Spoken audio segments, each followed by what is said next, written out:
Sanggol na nakasilid sa maleta at isa pang nakaplastik natagpuan sa magkahiwalay na lugar sa Sorsogon.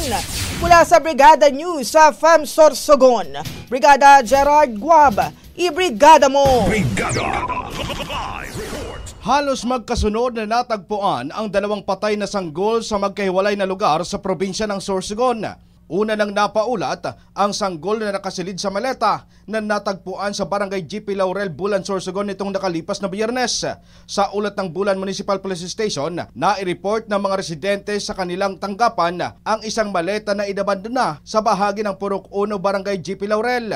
Nang puntahan ng otoridad ang lugar, ay binuksan ng mga ito ang maleta at doon tumambad ang wala ng buhay na isang sanggol na lalaki. Agad namang nagsagawa ng eksaminasyon ang mga otoridad sa nasabing bangkay kung saan napag-alaman na 2 araw pa lamang nang ito ay pinanganak bago ipasok sa maleta at iniwan sa lugar. Samantala nito namang linggo, July 20, 2025, isang sanggol ding babae ang natagpuan ng isang lady guard sa palikuran ng isang sikat na establishmento sa lungsod. Nakasilid din ito sa plastik habang nakabalot sa kumot at nangangamoy na.